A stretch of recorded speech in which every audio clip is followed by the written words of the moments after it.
This evening we're going to talk about how to build up an effective short-term strategy with respect to this, while we're working on the long-term strategy of coming to realise emptiness. And so I'd like to do a meditation now relating to that, specifically a few things that we can do to deal with attachment. So let's do that first, and then we'll have a look at this diagram, this chart again.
As always, we begin by preparing the body. So establishing a good posture.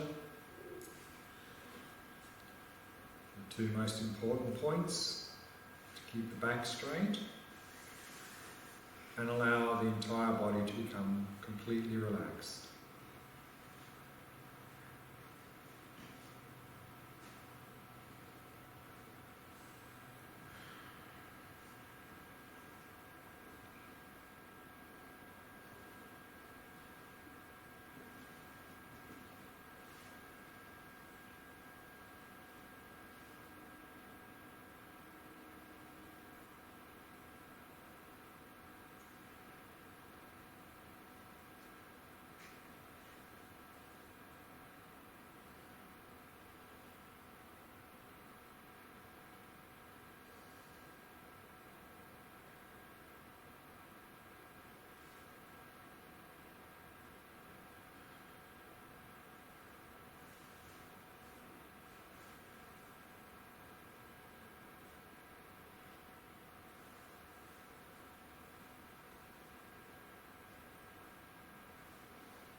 Breathing flowing naturally and effortlessly.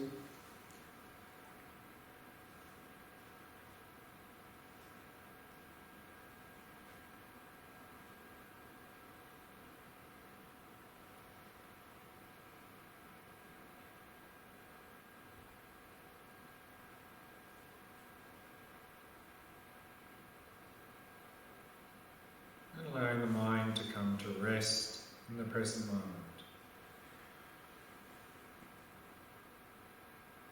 Simply being aware of the sensations of the breath.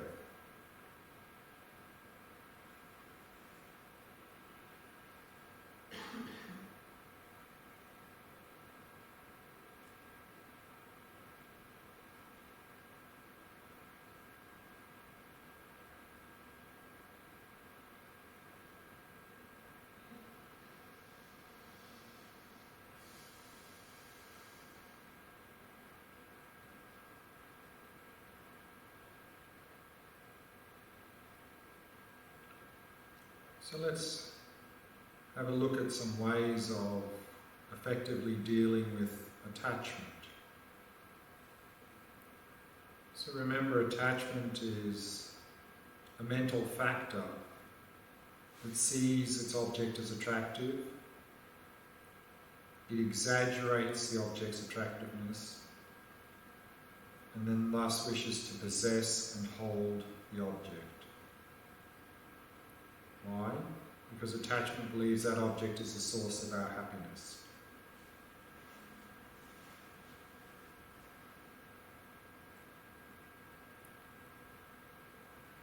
So first, bring to mind a personal thing that seems to be crucial to your happiness.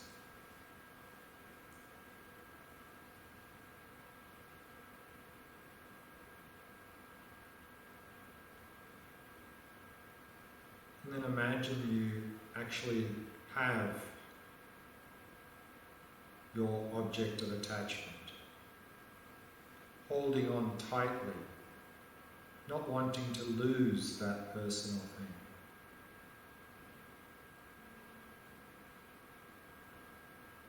Picture the scene clearly.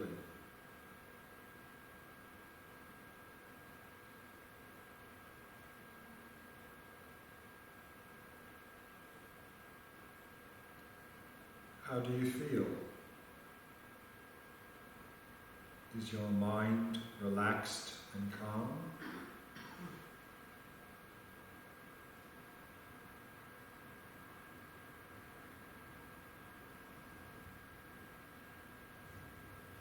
Does that person or thing have the power to bring you the lasting happiness that you seek?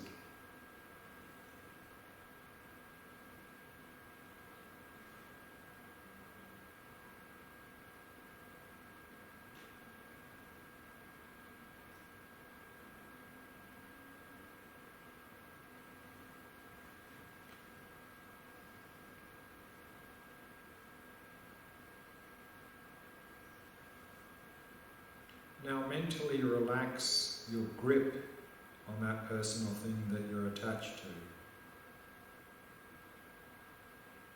Allowing some space, allowing it to be.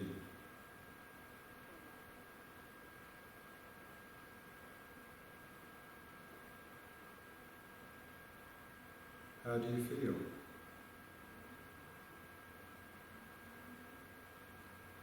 More relaxed and calm?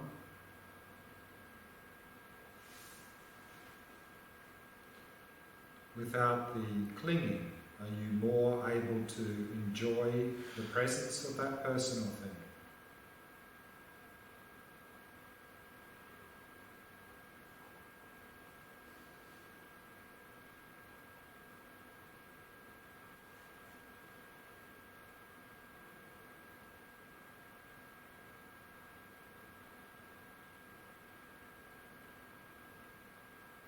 And again, allow some attachment to that person or thing to arise.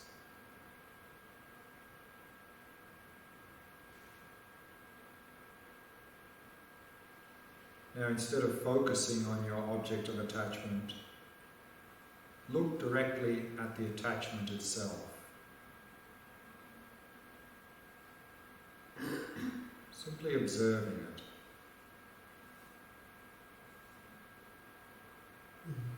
What is its nature?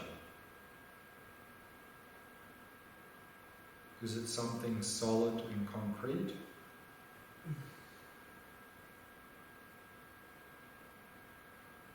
Or is it changing?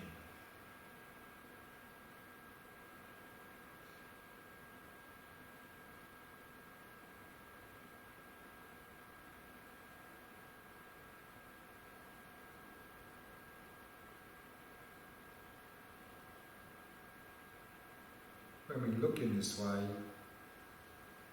it has no power over us, and it will simply dissolve.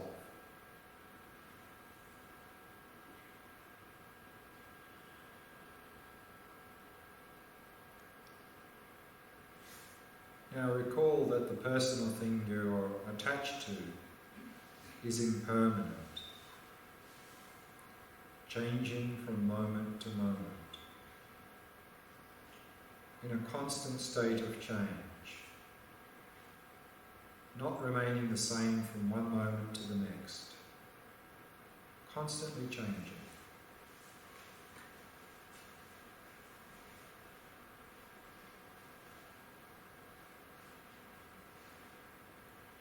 And in seeing this, check whether your attachment to that person or thing remains the same.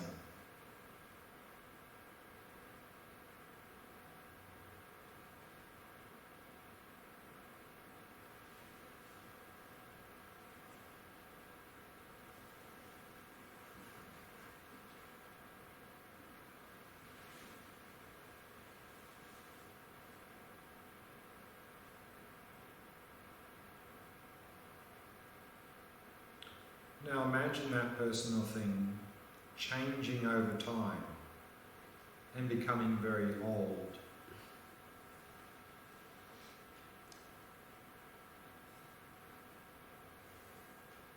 And again, check whether your attachment remains the same.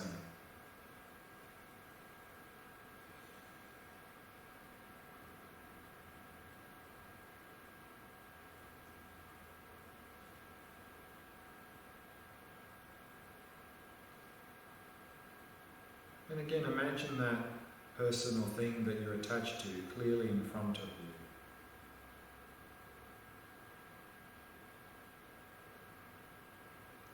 What is it exactly that makes that person or thing so attractive, so desirable?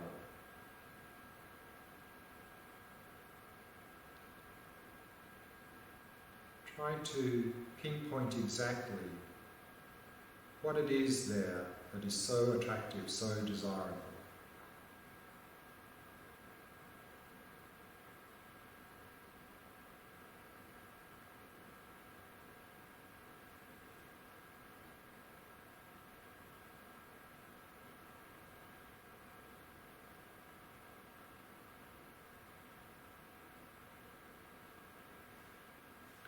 Now try to think of someone else who may not see that person or thing as attractive or desirable.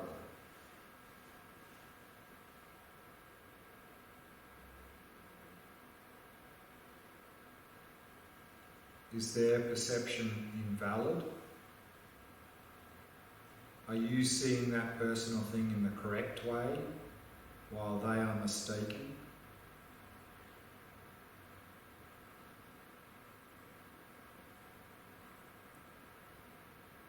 Or is it that due to your own experience, you are correctly labelling that person or thing as attractive? And due to the other person have a completely different experience, they're correctly labelling that person or thing in a completely different way.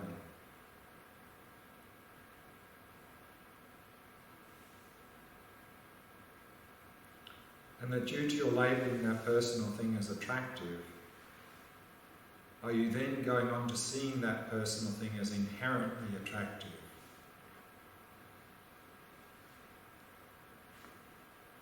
And as a result, you develop some attachment, thinking that person or thing is the source of your happiness.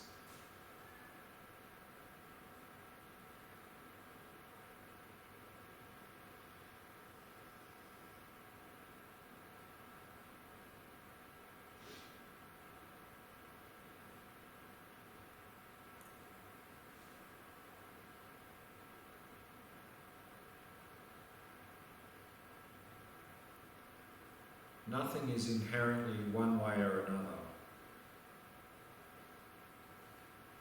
Beauty is in the eye of the beholder.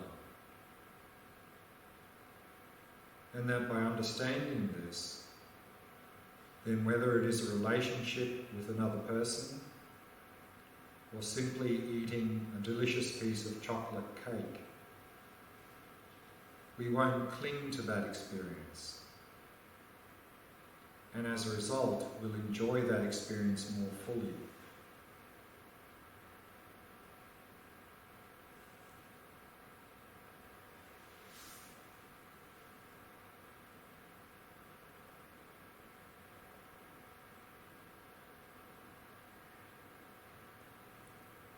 So in conclusion, recognize that it is possible to practice these methods of letting go of attachment, and that when we do, we'll feel more balanced and free to enjoy things without clinging. More balanced and free to enjoy and improve our relationships with others. And make a strong determination to do so.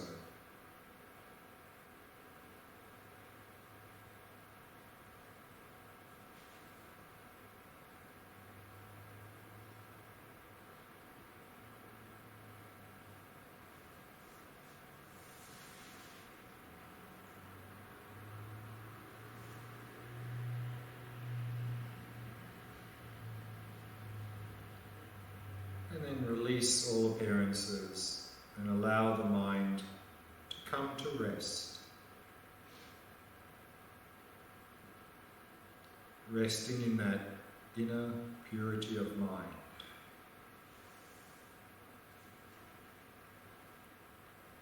Which is free of attachment.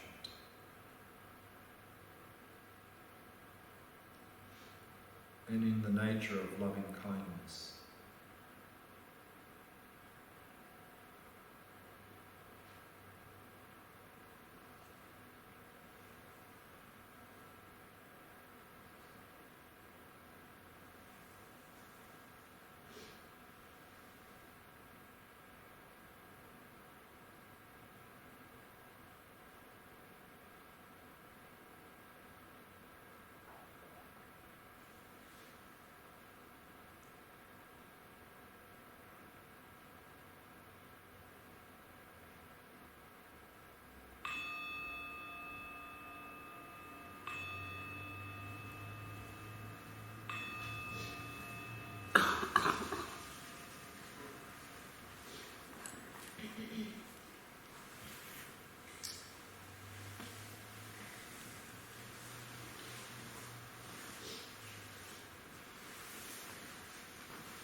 So in the last session, we were looking at this diagram here.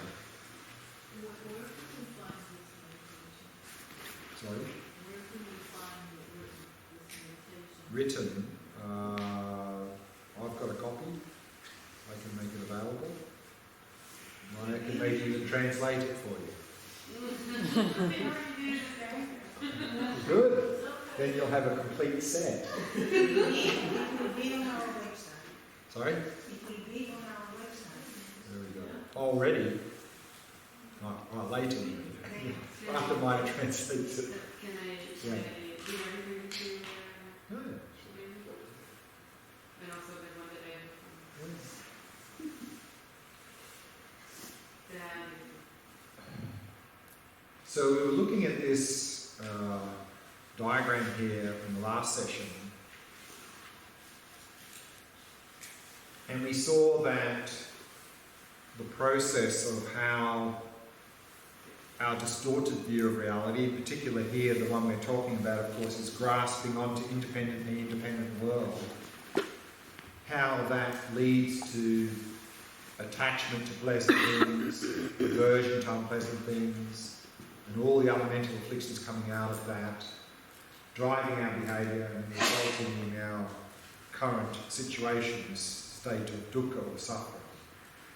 And so we saw there that the long-term strategy to overcome dukkha or suffering is we need to overcome this distorted view, this ignorance. And we do that by, of course, the wisdom practice of emptiness. So we do the Vipashyana practice of emptiness to eliminate this ignorance and seed of ignorance. But that probably will take quite a long time. So while we're working on that long-term strategy, it would be helpful to have, together with that, an effective short-term strategy to be able to at least reduce the impact of this process. So let's have a look at what that might look like and what sorts of things we can do. So even here before step one,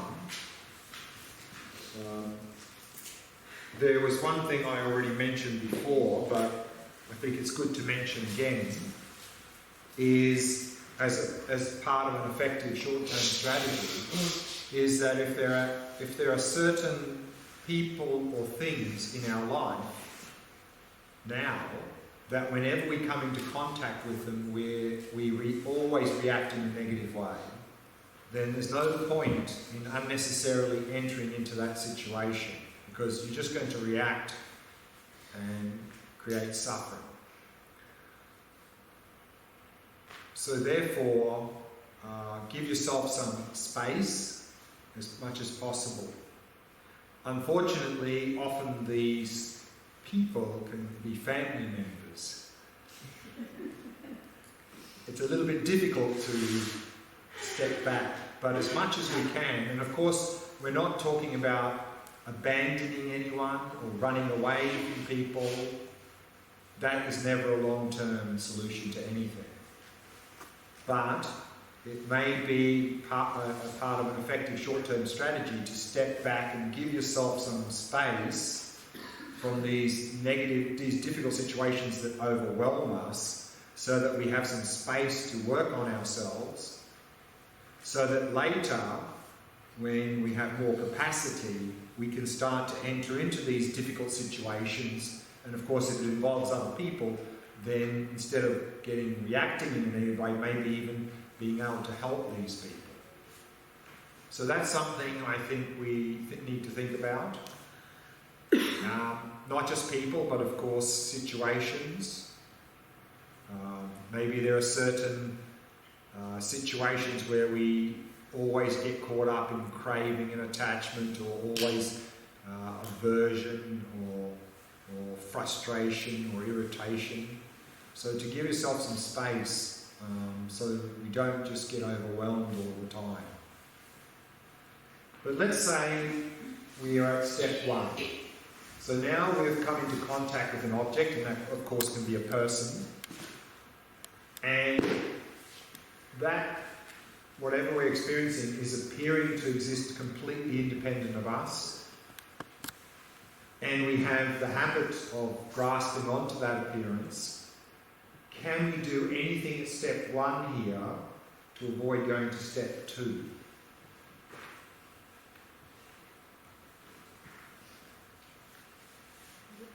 I'm thinking something like look for the person, for the inherently existing person. Exactly that. That's what we've just done a couple of meditations today. Is we started with some physical objects, and then we looked at the body, mind, and person. So, But also the other person. yeah, that's what I mean, the other person. Yeah. So therefore, here, whenever we encounter someone or something, and it really appears to exist completely independent of us, question the appearance. But of course, you won't be able to question the appearance if you don't have some understanding of emptiness, because otherwise you'll accept the appearance. You go, yeah, of course it's there, it's existing independent. But if we've reflected on emptiness a little bit, and particularly if we have a little bit of taste of that meditation, that will have very strong conviction then that things are not existing as they appear. So then to really question appearances in daily life. And that can help to reduce the grasping onto it as existing independent of us. So that's something we can do in daily life. But let's say we did manage to do that, and we're now at step 2. I don't understand. Yeah. I don't understand. Like when we see these flowers in daily life, they just seem to be there independent. And then we just accept that, we grasp onto that. And of course, if it's attractive, we end up with attachment. If it's not, if it's unattractive, aversion. So if you can question that appearance, it seems like those flowers existing there independent of me, but based on my understanding and experience of emptiness meditation, I know that's not how they exist. That actually they're existing really within my conceptual framework. So it's to see my conception. Well, to see that they're not existing there from their own side. For me, it's easy to see how I see it, like that. I see it like that, like to see my view. No, it's not the same. Say again, I didn't understand that. You Like to that you are realize creating my the flowers? view, my view of it. But what do you mean by my view of it? Instead of asking it if it's independent of me, it's how It only exists in relation to you. It's like to see what is my attitude to it, my Attitude. my view, how I see it. Yeah, but you're saying it, so it seems to me that when you say it, you're saying there's something there. So So to see my view. yeah, but what do you mean by your view? View that for you there, I don't know, what do you mean by your view? Because it can, see here view can either be in terms of conventional or how they exist. When you view, you mean Like in if terms you of see the how flower, they I exist? see something nice. Sorry? I look at the flower and I can see that I see something nice. Right, but it's that when you say view, do you mean that somehow those flowers are not there independent of you? Because that's what it seems like here. So what we are trying to overcome is accepting that appearance that those flowers are there independent of us. So maybe what you're talking about is more useful down here. Okay. Yeah. So we're just, I mean, it really does seem like everything is there independent of us, and we want to question that. But again, if we don't have an understanding of emptiness, then there's no way we're going to question that, because we're going to accept that. Of course they're there. Of course they're there, independent of us. But if we have some understanding, and also particularly if we have some taste of emptiness meditation, we'll have strong conviction that things are not existing as they appear. Those flowers are not existing independent of me. And then that will release a little bit step 2, which is then grasping onto them being independent of us. But again, let's say we didn't manage to do that, we're at step 2. So now at step 2, and we'll use the flowers again as the example, we're grasping onto them, they're existing there, independent of us, and we're having some pleasant, unpleasant or neutral experience when we see those flowers. What can we do here to avoid going down to step 3 and 4? Think about the impermanence. Think about their impermanence. Yeah, I want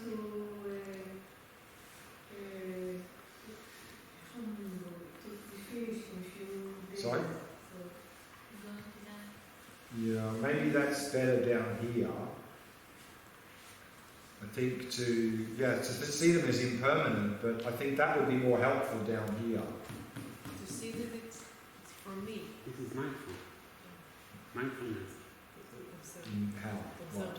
because it's straightforward. Yeah. So only to remember, only be conscious. Yeah. So here, and this is something that's very much emphasized in Theravada Buddhist traditions, that they emphasize a lot this point in the process. And that is to simply use mindfulness to observe that pleasant, unpleasant or neutral feeling or experience. Because if you can observe it, you're free of it, of getting caught up in it.